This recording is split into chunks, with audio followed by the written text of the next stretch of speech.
Rutherford ने एक experiment किया जिसको हम बोलते हैं गोल्ड फॉयल एक्सपेरिमेंट या अल्फा पार्टिकल्स एक्सपेरिमेंट।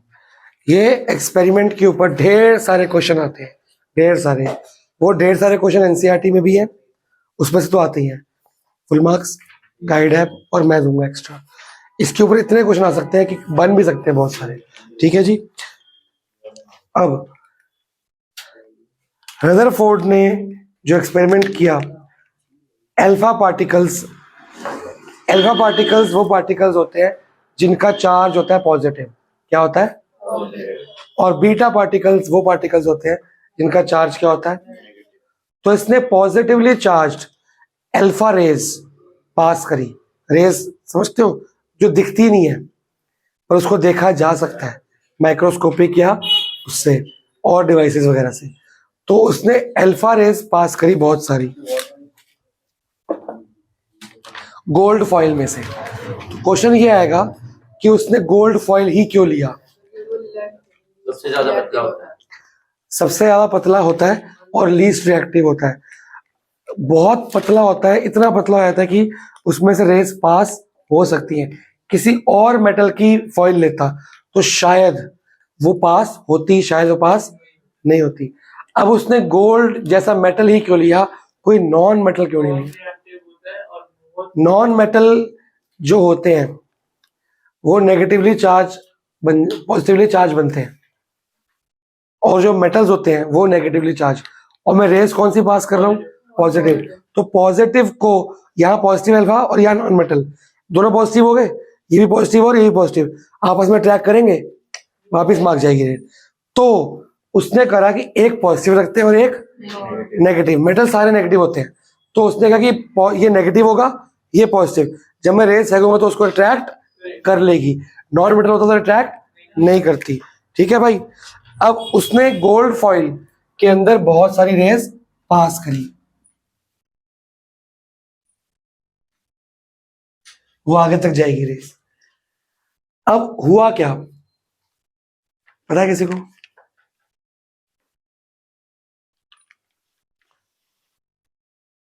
तो पढ़ा है, गई।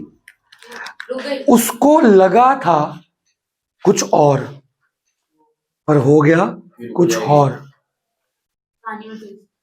और यहां से डिस्कवरी हुई। अभी तक क्या डिस्कवर हो चुका है? बस अभी तक एटम के अंदर दो चीजें हैं, शेल जो है प्रोटॉन की है और जो अंदर सीड्स है वो इलेक्ट्रॉन। न्यूट्रॉन डेवलप नहीं हुआ, अब डेवलप होगा न्यूक्लियस। और बताया जाएगा कि एटम के अंदर एक न्यूक्लियस भी होता है, पता लगा। और जो प्रोटॉन है वो न्यूक्लियस के अंदर है, बाहर शेल में, और जो इलेक्ट्रॉन है वो न्यूक्लियस के बाहर है। और जो न्यूक्लियस है वो छोटा सा है, सेल बड़ा है, एटम बड़ा है, न्यूक्लियस छोटा सा है। और उसका चार्ज क्या है न्यूक्लियस का? पॉजिटिव, क्योंकि उसके अंदर कौन बैठा है ये पता लगा। इसने सोचा था कि अल्फा तो पॉजिटिव पार्टिकल्स है, ये अल्फा रेज जो है इनका चार्ज क्या है, और हमारा मेटल क्या है? नेगेटिव। और बहुत सोचेंगे सारी रेस क्या हो जाएंगी? पास हो जाएंगी। पर पास हुई बहुत सारी रेस,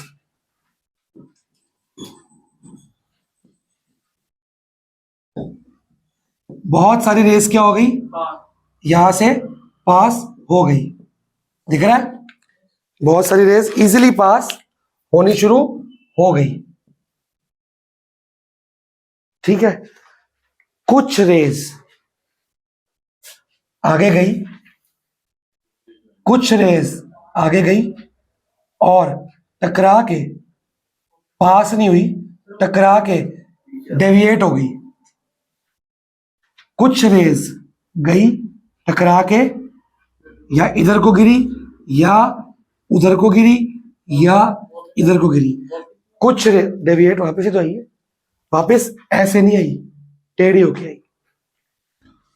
और 1 आउट ऑफ 12,000 रेस, 12,000 रेस में से एक रे ऐसी थी जो गई, टकराई, वापस आई, पर ऐसे वापस नहीं आई, 180 डिग्री से वापस आई। जैसे गई थी उसी रास्ते से यू टर्न लेके 3 काम हुए।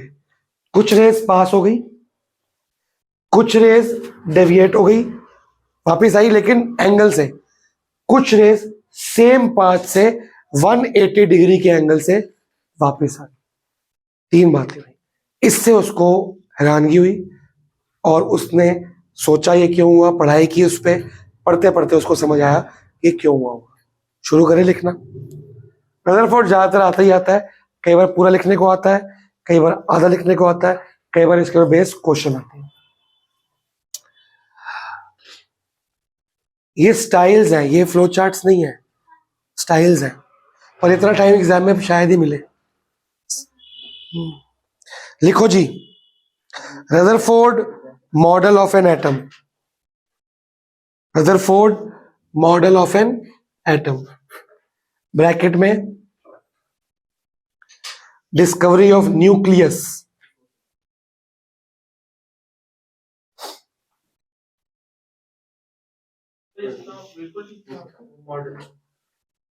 बस थोड़ा सा कमी थी, थोड़ी सी, वो कमी बताया ठीक था, पर इसके बातों के पास इसका मतलब सही चीज बताई इसने, पर इसका रीजन नहीं थे सही।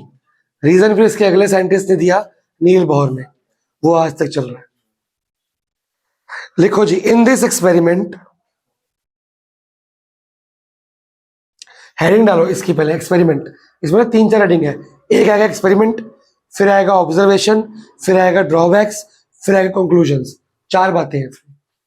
पहला एक्सपेरिमेंट हुआ क्या, अगर एक्सपेरिमेंट आएगा एक्सपेरिमेंट लिखो, ड्रॉबैक तो ड्रॉबैक, ऑब्जर्वेशन ऑब्जर्वेशन, कंक्लूजन तो conclusion. Experiment, in this experiment fast moving, experiment word के बाद कॉमा है, in this experiment fast moving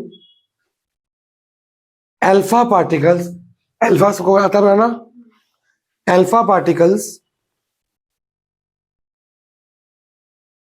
which were positively charged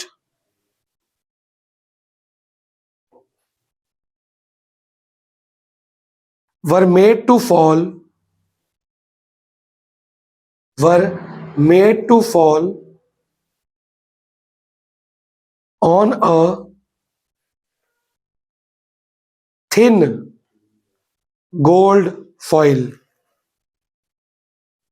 on a thin gold foil, full stop, एक line छोड़ के। He selected a gold foil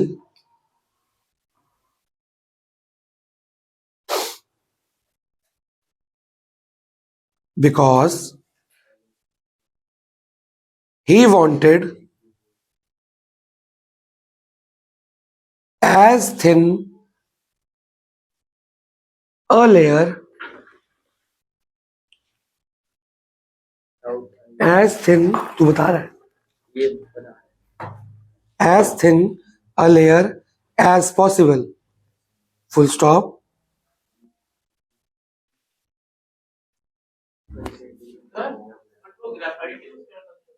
non metal, graphite में तो होता है ना इसने बोला positive।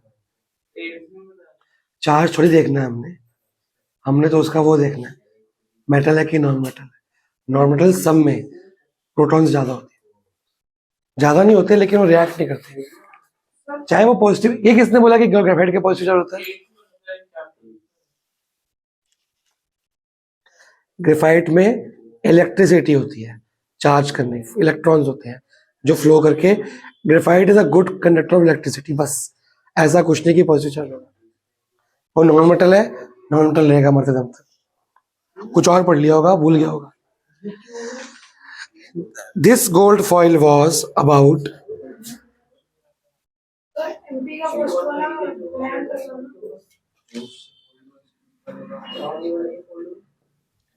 was about 1000 atoms thick. MP का फर्स्ट वाला ब्लैंक होता है, फर्स्ट वाला कि जीरो वाला? जीरो फर्स्ट वाला ये जो गोल्ड फॉइल है कितने एटम्स थिक है?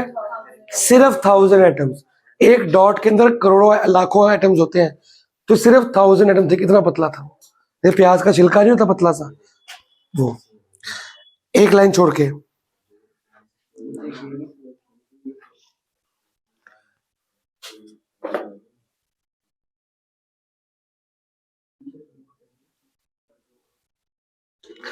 अल्फा पार्टिकल्स आर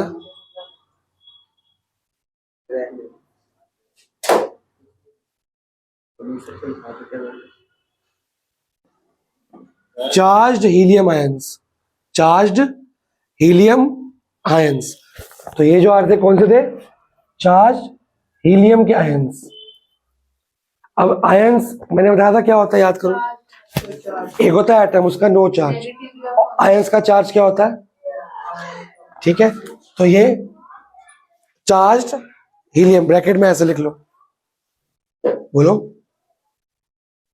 इतना बड़ा क्वेश्चन कौन पढ़ेगा? तुम बता दो ना क्या है। वही तो लिखने बता रहा। अच्छा, ये दो शीट है। किस शेप में है?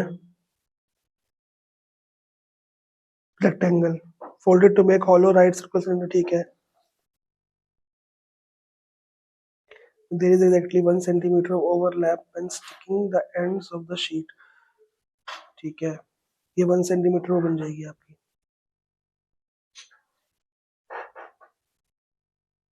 लेंथ के लॉन्ग फोल्ड किया तो लेंथ जो थी वो हाइट बन जाएगी। ये 45 सेंटीमीटर है, ये बनेगा तुम्हारा सर्कमफ्रेंस ऑफ सर्कल। सर्कल उससे क्या निकलेगा? आर। ठीक है, इसमें जो होगा ये उसके विड्थ के लॉन्ग किया है, तो इसमें विड्थ के लॉन्ग फोल्ड किया है तो लेंथ बनेगी 45 और सर्कमफ्रेंस बनेगी 155। ठीक है, अब क्या निकालना है? वो close on the both ends to form cylinder. दोनों को बंद कर दिया गया। डिफरेंस इन द CS से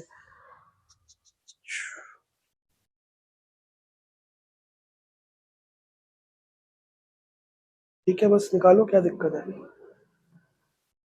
दोनों का CS से निकाल लो। हाइट पता है, रेडियस पता है, पहले 2 पे यहाँ से रेडियस निकालो वालों का, बस खत्म करो। क्या दिक्कत है? इन्होंने वही तो किया हुआ है। Difference in curve surface area, area in wasted in overlap.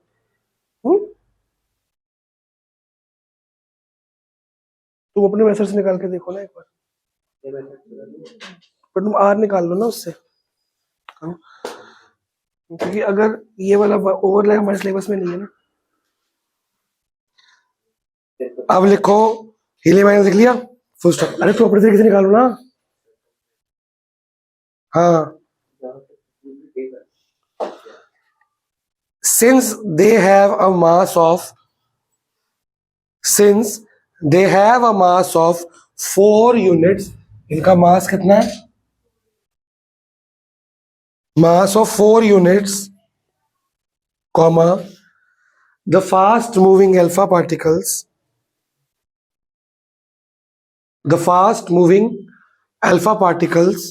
have a considerable amount of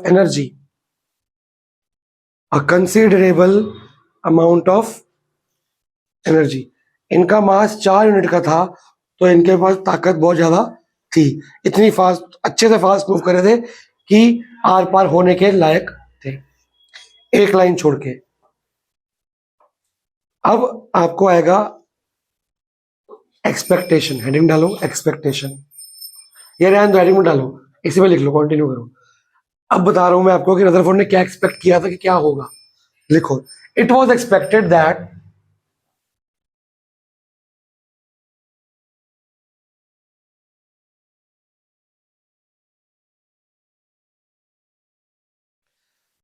that alpha particles would be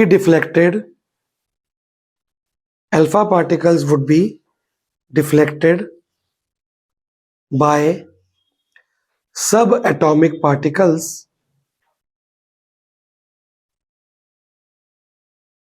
in the gold atoms. subatomic particles in the gold atoms. Full stop. Since the alpha particles were much heavier, जहां लिखा है subatomic particles, जहां लिखा है subatomic particles, आप bracket में proton लिखो.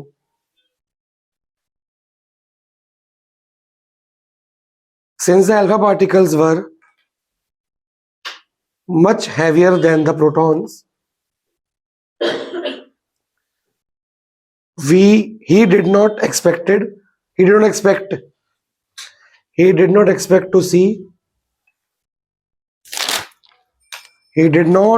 to see large deflections. अब बताओ लास्ट पॉइंट का मतलब क्या हुआ, क्या एक्सपेक्ट किया था उसने? भारी प्रवास हो जाएंगे। नहीं, पढ़ ध्यान से क्या लिखा हुआ है. पास का तो नाम तक नहीं लिखा है यहाँ पे. मतलब ये नहीं सोचा था कि बहुत सारी चीजें पढ़ो ध्यान से भाई, इंग्लिश. अल्फा पार्टिकल्स डिफ्लेक्ट हो जाएंगे। हाँ, डिफ्लेक्ट हो जाएंगे, मतलब पास नहीं होंगे. अभी तक रदरफोर्ड के एक्सपेरिमेंट से पहले ये जो एटम है इसमें क्या क्या है, वो तो अंदर है, पर बाहर क्या है, ये क्या है, ये किससे बनी है तुम्हारी, चाहे गलत पता है पर यही पता है ना. और इसका चार्ज क्या है, और इसका चार्ज क्या है. उसने ये सोचा था कि बहुत सारी रेज इसको टकरा के पॉजिटिव पॉजिटिव टकराएंगे, क्या होगा, रिपेल, तो डिफ्लेक्ट होनी शुरू हो जाएंगी, पास नहीं होंगी. उसने पास, क्योंकि पॉजिटिव है, नेगेटिव तो अंदर है ना, जब बाहर ही पॉजिटिव है और ये भी पॉजिटिव है तो ये आपस में क्या हो जाएंगी. अब पढ़ो लास्ट लाइन दोबारा, वो तो बात की बात है ना, ये कहाँ लिखा है इसमें, वो जो एक्सपेक्टेशन लिख रहा है उसकी. ही एक्सपेक्टेड कि अल्फा पार्टिकल्स, और ये प्रोटॉन को बोलते हैं सब एटॉमिक पार्टिकल. सब एटॉमिक तरफ से दो थे, एक था इलेक्ट्रॉन था, एक प्रोटॉन था. तो सब एटॉमिक पार्टिकल से क्या हो जाएंगे, डिफ्लेक्ट होंगे. बट इसका मास ज्यादा है, किससे, प्रोटॉन से, तो ज्यादा डिफ्लेक्शन होगी नहीं, क्योंकि ये बहुत फोर्स से आएंगे, हल्का टकराएंगे जरूर, पर हल्का सा डिफ्लेक्ट होंगे, ज्यादा डिफ्लेक्ट नहीं होंगे. लेकिन हुआ क्या, बाद में डिफ्लेक्ट भी हुए, पास भी हुए, और पूरा वापस भी आ गए. 3 बातें हुई. तो वो हैरान हो गया कि ये पास कैसे हो रहे हैं. जब ये पास होने शुरू हुए तब उसकी पहली जो थॉमसन की कंडीशन थी कि ये पॉजिटिव है, ये गलत साबित हुई. क्योंकि अगर ये पॉजिटिव होता तो पास होता. तो सबसे पहली थ्योरी कि भाई जो एटम की वॉल बनी है वो प्रोटॉन से बनी है, ये गलत है. ये हो ही नहीं सकता कि ये प्रोटॉन से बनी. समझ आया कि नहीं आया? तो अब आप लिखोगे एडिंग ऑब्जर्वेशन कि उसने क्या देखा उसमें. ऐसा एक क्वेश्चन मैं करा हुआ है इसमें सिर्फ एमसी दे रहा है और कुछ इसमें सिर्फ एमसी से टीवीसी निकालना, डायगनली ऐड करेगा, एमसी से टीवीसी निकलेगा. एमसी को एमसी का टीसी डेल्टा होता है, ऐड बेटा, एमसी को डायगनली ऐड करेगा तो टीवीसी आ जाएगी, टीवीसी को डिवाइड करते रहे एबीसी आ जाएगा. एमसी को डायगनली ऐड कर टीवीसी आएगी ना. एमसी को ऐड करने से टीवीसी भी आती है, एमसी को ऐड करने टीसी भी आती है. वो डिपेंड करता है कब ऐड करने में टीवीसी आएगी, कब ऐड करने में टीसी आएगी. इसमें ऐड करने से टीवीसी आ जाएगी डायरेक्टली. लिखो जी ऑब्जर्वेशन नंबर 1. बताओ जी, पहले हिंदी बताओ क्या हुई. पास हो गए। Most of the fast moving, देखो, most of the fast moving alpha particles passed straight through the gold foil. Passed straight. अब एक काम करो, आपकी बुक एनसीईआरटी खोलो सब लोग. नई बुक में 40 पेज है, उसमें आपको गोल्ड फॉइल की फोटो बनी हुई है. उसके नीचे 3 ऑब्जर्वेशन दिख रही है, ये तीनों की तीनों टेपो. समझाता हूं मैं फिर. सर n/2 निकाल के CFI में देखते हैं ना. CFI में देखते हैं उससे बड़ा वाला. और लेते हैं लेकिन छोटा वाला है, देखते हैं बड़ा वाला, लेकिन इसमें कहाँ देखोगे, इसमें तो मीडियम दिया होगा। हाँ कितना है, कौन सा लोगे? दिया तो 40, हाँ तो CF ये लोगे अब तुम, ऊपर वाला, और F ये लोगे। हाँ अब तो ये बोल रहा होगा उसको, मैं कब से इसको ये बोल रहा था। जो तू कह रहा है वो भी गलत नहीं है, पर मिसिंग में ऐसा नहीं करते। दोनों के तीनों पॉइंट टेप ऑफ, फिर मैं एक्सप्लेन करता हूँ। अरे मम्मा को बोला चाय पिलाओ यार।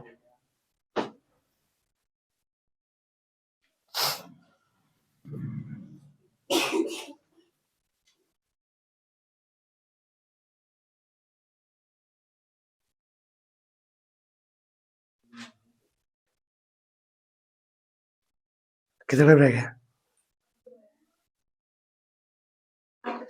कोई नहीं, अब 10th के बच्चे तो कम आते हैं आजकल के प्री बोर्ड चल रहे हैं। हाँ तू लंबा लंबा क्यों लग रहा है? अरे जूते पहन। अच्छा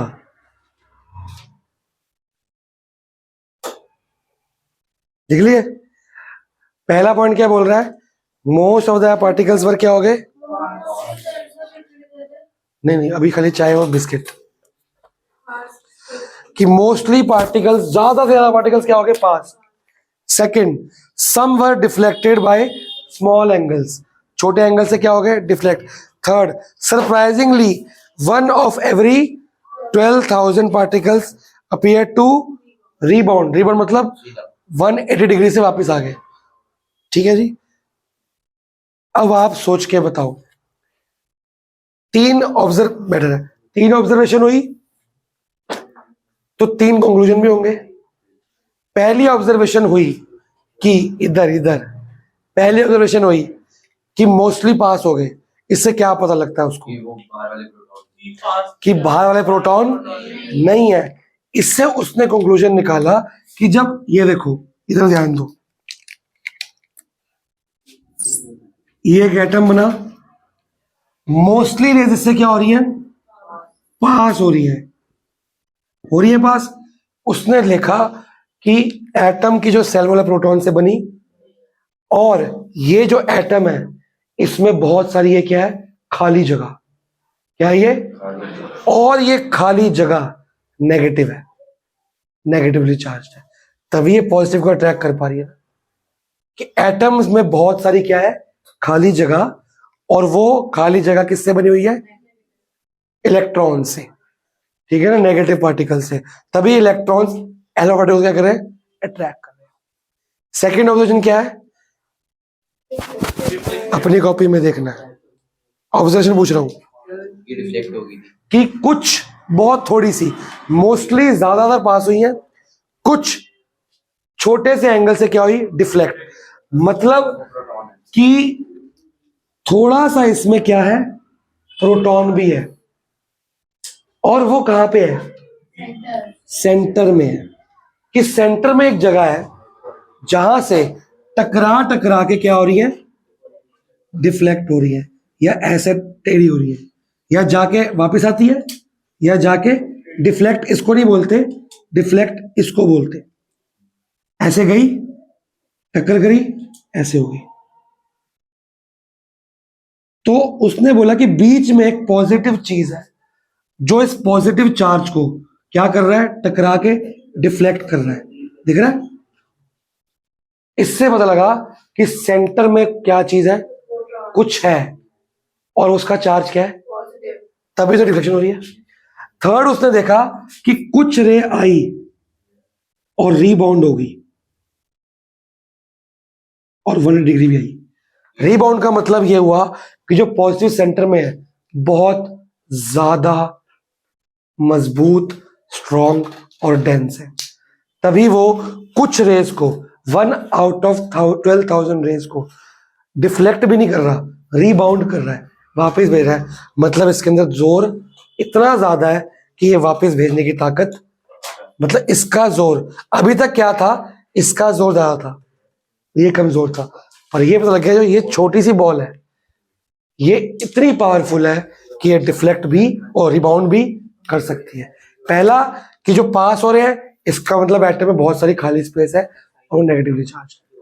फिर जो डिफ्लेक्शन ऐसे आके ऐसे जा रहा है, ऐसे जाके ऐसे, इस सेंटर में कुछ पॉजिटिव चीज है जो डिफ्लेक्ट टकरा के उसकी एंगल को बदल रही है, सर्टेन स्मॉल एंगल। लास्ट में वापस भी आ रही है, मतलब जो सेंटर में पॉजिटिव एनर्जी है वो बहुत स्ट्रॉन्ग और डेंस है। उसने इस एनर्जी का नाम दिया न्यूक्लियस। क्या नाम दिया? ठीक है। और उसने बाद में बताया कि बाहर इलेक्ट्रॉन्स होंगे, प्रोटॉन जो होगा वो न्यूक्लियस के, पर वो अभी नहीं बताया इसने, अभी सिर्फ इन्वेंशन हुई है किसकी? न्यूक्लियस की। ठीक है। हेडिंग डालो कंक्लूजन, कि क्या कंक्लूड किया उसने। आपकी बुक में फोटो के राइट साइड पे 3 कंक्लूजन लिखे हैं, दिख रहा है? Most of the space inside, मिला? तीनों के तीनों पॉइंट टेपो फटाफट से, बताओ जी डाउट। वो ठीक आया कि नहीं आया उस तरीके से? हाँ मतलब पहला वाला तो हो ही गया था, दूसरे वाला का बस रेशियो ही नहीं काम था। बोलो जी। क्वेश्चन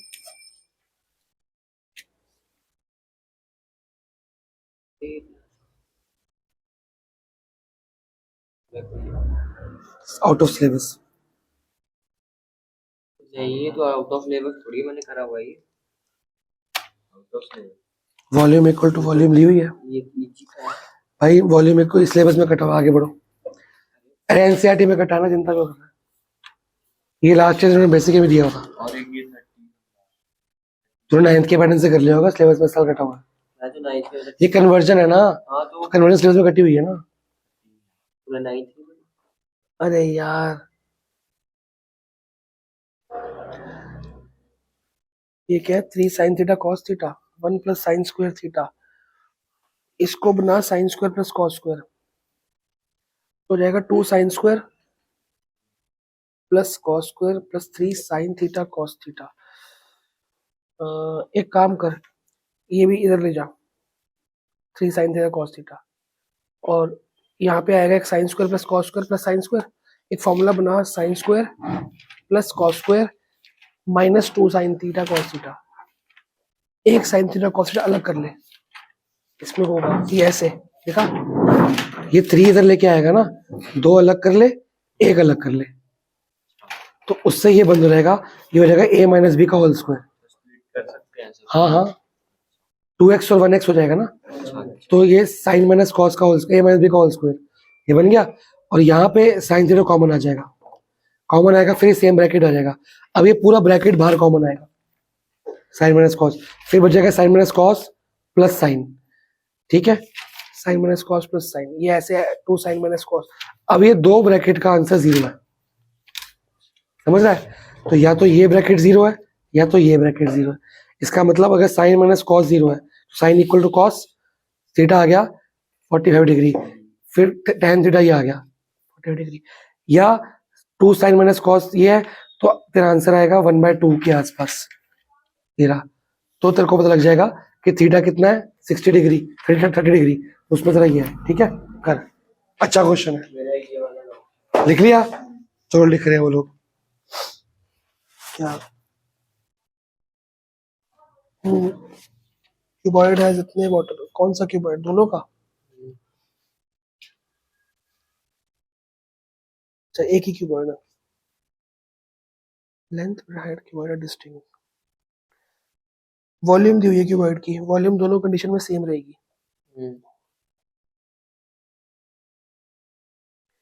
इसकी जो हाइट है ये है, नहीं, इसकी हाइट 2 वाले की, इसकी हाफ है। ठीक है जी, हाइट ऑफ वाटर है, water water water, find the Heights of water in both orientations.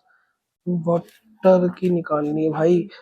अच्छा, और तेरे पास क्या क्या दिया हुआ है? तेरे पास क्यूबॉइड है जितने से, एक इसमें तेरे को वॉल्यूम वो वाटर दोनों की सेम है, वॉल्यूम होता है length into breadth into height. तो तेरे पास यहाँ पे ब्रेड्थ दी हुई है, ठीक है, टोटल हाइट नहीं पता, लेकिन volume of, sorry, total height को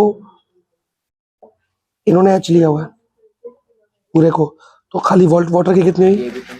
हाँ तो बताते हैं ना, वॉल्यूम कितनी हुई? h-4। तो उसको पुट करेंगे तो तेरा लेंथ आ जाएगी। और वो कह रहा है कि इसके अंदर जो हाइट है वाटर की, हाफ ऑफ द वैसे है जो लिटा दिया उसको। अब जो तेरी हाइट थी वो क्या बन गई है? लेंथ। तो एच क्या बन जाएगी? लेंथ। और पानी का जो हाइट है अब वो उसकी क्या हो जाएगी? h-4 थी, अब क्या हो जाएगी? h-4 का अपॉन 2। इसको कुछ यूज कर, यहाँ पे हेल्प ले। लेंथ ऊपर आ जा। उसको छोड़, ये तो रहा, ठीक है ना। अब हमको करना है, तो वॉल्यूम तो सेम है ना। अब सेकंड वाले में देख, लेंथ कितनी आ जाएगी? h। ब्रेथ 5 और हाइट h-4 अपॉन, तो उससे तेरा h निकल आएगा इक्वल टू ये ले। इसमें निकालने की जरूरत नहीं पड़ी ना, इसकी हेल्प से वो निकल गया। अच्छा क्वेश्चन है, लेवल है भाई, मजा आ गया। ये का लेवल तो बहुत टफ था। ये तो 10th में जरूरी है। लिखा जी, बताओ पहला पॉइंट क्या बोल रहा है? मोस्ट ऑफ द, नहीं mostly, Most of the space inside the atom. most space inside the atom is empty because most एरोमेटिकल पास हो गए, मतलब पास हो तो खाली जगह तो होनी चाहिए, तो ये पास कर रहा है।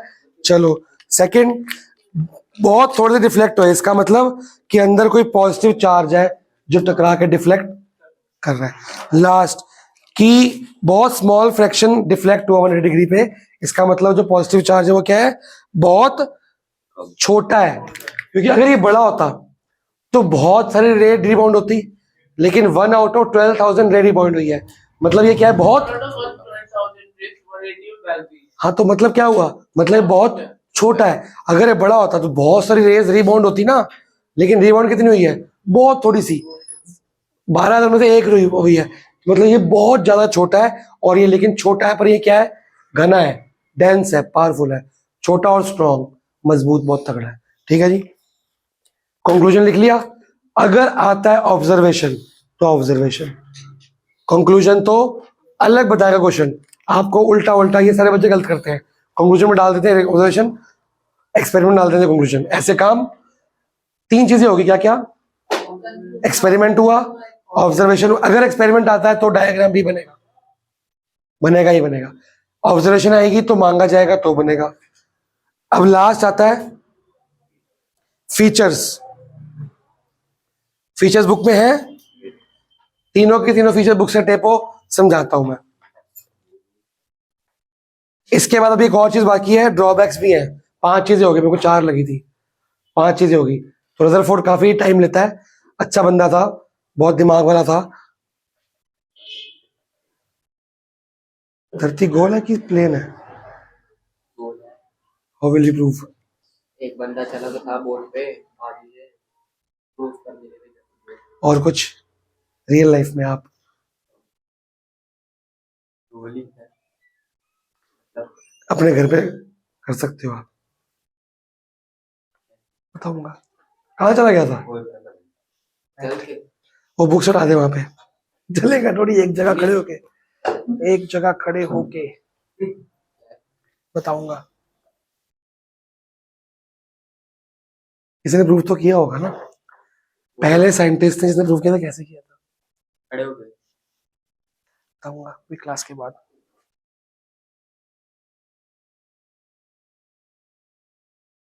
उसने क्या किया था, एक खंबा बनाया था इजिप्ट में, खंबा, और एक उससे 400-500 किलोमीटर दूर किसी और कंट्री में खंबा, सेम हाइट का, एक किसी और जगह, 3-4 जगह उसने बनाया था, ऐसे पैरेलल बनाया था, एक ही लाइन में, एक यहाँ पे, एक यहाँ पे, एक यहाँ पे, और अलग अलग बंदे बिठा दिए वहां पे।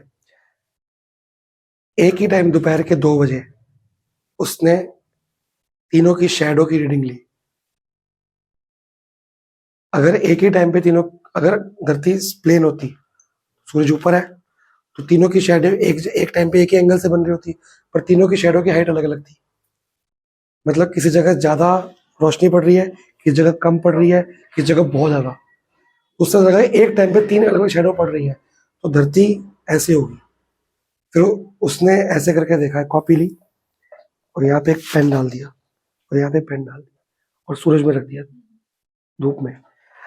तो शेडो सेम बनी, फिर उसने कॉपी को ऐसे कर दिया, मतलब ऐसे ऐसे, एक यहाँ पे लगे यहाँ पे लगे, ऐसे किया, ऐसे करने पे इसकी शेडो बड़ी होगी, इसकी शेडो छोटी होगी, तो मतलब कि अर्थ ऐसे है, ऐसे होती तो शेडो क्या बनती, सेम। एक जगह बैठ के भी हम कर सकते हैं शेडो से। और उस बंदे ने शेडो में बेसिक और थोड़ी सी ट्रिग्नोमेट्री और मैथ्स वगैरह लगा के अर्थ का रेडियस बताया था 4000 किलोमीटर्स, जो अप्रोक्सीमेटली सही था। आज की डेट में अर्थ का जो रेडियस है, जो एग्जैक्ट है, वो 3600 किलोमीटर है। सोच कितना नियर था, 400 किलोमीटर का फर्क था बस। और तब जब कोई अच्छी मैथ्स के रूल्स हमारे पास नहीं थे, बीसी में, पता नहीं कुछ 1000 बीसी में बताया था उसने, मेरे को बंदे का नाम नहीं पता, फोटो पता है मेरे को।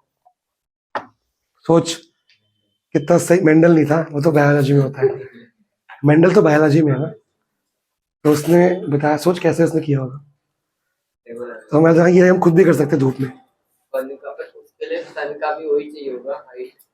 सन तो हो, छत पे जाओ या बाहर धूप में पार्क में चले जाओ, मतलब रेडियस निकालने के लिए मान लो उसने वो तो बात की बात है ना, एंगल ऑफ एलिवेशन और हाइट, सन की हाइट होगी समझ ले, उसने क्या लगाया मेरे को नहीं पता, पर उसने शेडोज की अलग अलग टाइम पे अलग अलग लेंथ आई, वो टाइम और स्पीड को देखा उसने, तो उसको पता लगा यार अर्थ तो घूम रही है, और स्ट्रेट चीज कैसे घूमेगी अपनी एक्सिस पे, तो घूमते घूमते उसको पता लगा यार क्या क्या हो रहा है।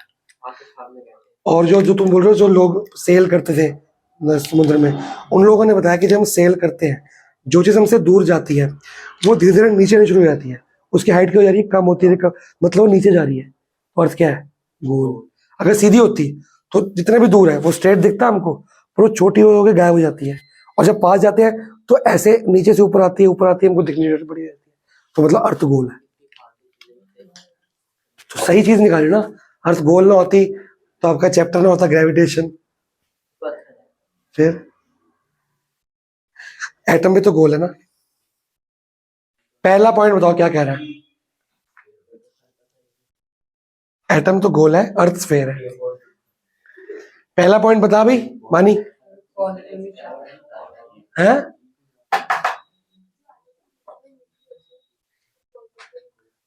पहला पॉइंट मेरी कॉपी का है। पहला feature, there is a positively charge center in atom called the, उसने इस छोटी सी बॉल का नाम क्या दे दिया, nucleus. Nearly all the mass of atom resided inside the, मतलब एटम का जो मॉलिक्यूलर मास आप पढ़ते हो, ऑक्सीजन का मास कितना है 16, तो वो 16 जो मास है वो सारा कहाँ पे है, बाहर इतना मास नहीं है। मेन पकड़ के, क्योंकि ये बहुत डेंस है। Second, electrons revolve around the nucleus in a, circular, उसने बोला ये है जी आपका न्यूक्लियस, सारा मास कहां पे होगा, इसमें, और इलेक्ट्रॉन्स जो है वो शेल्स में रिवॉल्व करेंगे। इन शेल्स का, कंसेंट्रिक शेल्स होते हैं, सेंटर सेम होता है, इन शेल्स का उसने नाम क्या दिया, ऑर्बिट्स। क्या नाम दिया, ऑर्बिट्स। जैसे अर्थ की ऑर्बिट पे मून घूमता रहता है, या जो हम सैटेलाइट स्पेस में भेजते हैं, वो सैटेलाइट कहाँ पे छोड़ के आते हैं हम, अर्थ की ऑर्बिट में। ऑर्बिट में क्यों छोड़ते हैं, क्योंकि ऑर्बिट में वो अर्थ के आसपास क्या होती रहती है, रिवॉल्व, वो कभी गिरेगी नहीं। वो उनकी स्पीड और उनकी वेलोसिटी कम क्यों नहीं हो रही होती, फ्यूल नहीं होता वहां पे, वो ऑर्बिट में घूमती रहती है, पहुंचाने तक फ्यूल लगता है भाई साहब, आपको पता ही नहीं। फिर नहीं सर, बट फिर अगर एक टाइम पे फ्यूल खत्म होती तो भाई जब वो पहुंच गई ऑर्बिट पे, ऑर्बिट के बाद फ्यूल का कोई काम नहीं होता। ऑर्बिट का मतलब क्या होता है, भी तो है, ओ भाई ऑर्बिट का मतलब क्या होता है, और इसकी ग्रेविटी, अर्थ की ग्रेविटी की वजह से वो गोल घूमता रहेगा, ग्रेविटी उसको एनर्जी देगी, समझ आई। देयर इज नो, क्या होता है, बेटा वो तो वहां पे टकराव हो गया, कुछ कचरा हो गया, वो भी तो ऑर्बिट पे घूम रहा है। कौन सा फ्यूल है, जो ट्रैश है उसमें फ्यूल है, घूम रहा है कि नहीं घूम रहा, कहाँ घूम रहा है, ऑर्बिट में। हाँ, जो चीज ऑर्बिट से बाहर निकलेगी वो कहीं भी जा सकती है स्पेस में, वो खो जाएगी स्पेस में, क्योंकि ऑर्बिट में इंडिया ने मार्स में भेजा, तो मेन लड़ाई थी कि इंडिया अर्थ की ऑर्बिट से कैसे सैटेलाइट को भेजे, अलग करे। तो वो क्या करते, एक चक्कर घूमते थे, फ्यूल बढ़ाते थे, फ्यूल करते इग्नाइट करते थे कि स्पीड बढ़ जाए। तो गोल गोल घूमते घूमते एक ऐसा टाइम आया, पहले ऐसे घूमा, ये अर्थ है मान लो, यहां से गया ऑर्बिट पे, ऑर्बिट पे ऐसे घूमा, जब वहां पे आया, यहाँ पे आया, तो यहाँ पे इग्नाइट कर दिया। इग्नाइट से क्या हुआ, वो ऐसे हो गया, ताकत आ गई। फिर ऑर्बिट पे घूमा, फिर इग्नाइट कर दिया, ऐसे हो गया। ये ऐसे करते करते एक टाइम ऐसा आया, छूट के बाहर निकल गया। जब वो बाहर निकल गया ऑर्बिट से, फिर वो ट्रैवल करता गया, करता कहाँ तक गया, मार्स तक। मार्स तक जब वो पहुंचा, तो जैसे अर्थ की ग्रेविटेशनल ऑर्बिट है, मार्स की भी होगी, उसको मार्स की ऑर्बिट पकड़नी थी। अगर वो ऑर्बिट पकड़ लेता है तो मार्स के आसपास क्या करता रहेगा, घूमता रहेगा और मार्स की फोटो देता रहेगा। जो चंद्रयान 1 और 2 फेल हुआ, पहला तो ऑर्बिट ही नहीं पकड़ पाया, दूसरे ने ऑर्बिट पकड़ ली, वो घूमता रहा। लेकिन ऑर्बिट के बाद यहां से लैंडर भेजते हैं जो यहाँ पे लैंड करेगा, वो सॉफ्ट लैंडिंग नहीं हो पाई क्योंकि इसकी स्पीड क्या होती है, बहुत ज्यादा। उसको कम करके आराम से लैंड कराना बहुत बड़ा चैलेंज होता है, वो हुआ नहीं। थर्ड केस में उसकी स्पीड को कम जीरो करते करते अगर जीरो तक लेके आए, जो वी होता है फाइनल वेलोसिटी, जीरो लेके आए, यहाँ पे लैंड कराया उसको। और हमने मून पे, यहाँ सारी कंट्रीज मून पे यहाँ पे लैंड करी, हमने यहाँ पे लैंड कराया है, सबसे मुश्किल जगह पे लैंड कराया है क्योंकि यहाँ पे पानी की होने की आशंका ज्यादा है, हमने यहाँ पे लैंड कराया। तो मेन कमाल था ऑर्बिट का, पर ये रदरफोर्ड ने नहीं बताया, उसको नहीं पता था, ये ड्रॉबैक था उसका। उसने कहा कि सारे ऑर्बिट्स में क्या हो रहे हैं, शेल्स में क्या हो रहे हैं, घूम रहे हैं। तीसरा point, the size of nucleus is very very as compare to size of, कि एटम तो बहुत बड़ा है और बड़ा हो सकता है, पर न्यूक्लियस क्या होगा, पर सारा मास कहां पे है। ये तीन उसके वो थे। अब ड्रॉबैक अब घर से लिख के लाओगे, दिख रहा है ड्रॉबैक बेटा, ये पूरा का पूरा लिखना है। ड्रॉबैक ये था, जब ये भाईजान को पूछा गया रदरफोर्ड को कि आपकी सारी बातें सही हैं, इलेक्ट्रॉन बाहर है, वो नेगेटिव है क्योंकि पास हो रही है, मान लिया, ये पॉजिटिव है और ये आपका पॉजिटिव है, सब कुछ सही है, पर एक बात बताओ, जब ये घूम रहा है, जब कोई चीज घूमती है तो एनर्जी कम होगी, एनर्जी रिलीज करेगी, एनर्जी रिलीज करते का एनर्जी क्या हो जाएगी, धीरे धीरे कम हो जाएगी। एनर्जी कम होगी तो इसकी स्पीड क्या हो जाएगी घूमने की, कम। और एक दिन ये घूमता घूमता बंद हो जाएगा, कहां गिरेगा, यहां गिरेगा, ये कहां गिरेंगे सारे, तो सारे इलेक्ट्रॉन्स कहां पे गिरेंगे, न्यूक्लियस पे। और जब नेगेटिव पॉजिटिव आपस में, तो बम फूटेगा एक, तो एटम श्रिंक होकर खत्म हो जाएगा। क्या एटम श्रिंक खत्म होता है कभी? ऐसा होता तो हम पड़े पड़े मर जाते, पता ही नहीं होता, ये कॉपी गायब हो जाती, सब कुछ गायब हो जाता, जो गिर गई, सब कुछ गायब हो जाता कि बंदा चल रहा है, चलते रहे, उसका एटम श्रिंक हो गया, गायब हो गया वो, है ना, फिर वो अगले जन्म में पैदा होगा, नए एटम का। पर ऐसा होता है? उसको पूछा गया, सर अगर ये घूम रहे हैं, इसकी एनर्जी लिबरेट हो रही है, कम हो रही है, तो ये श्रिंक होके गिरेंगे इस पे, तो एटम तो श्रिंक नहीं होता, इसका रीजन बताओ। इसका रीजन वो नहीं दे पाया था, आज तक नहीं दे पाया। इसका रीजन दिया अगले साइंटिस्ट ने, नील बोर ने। नील बोर ने कहा, भाई साहब ये भी ठीक है, ये भी ठीक है, सब कुछ ठीक है, घूम भी रहा है, पर वो गिर क्यों नहीं रहा, उसका रीजन अगली बार देंगे आपको, ठीक है।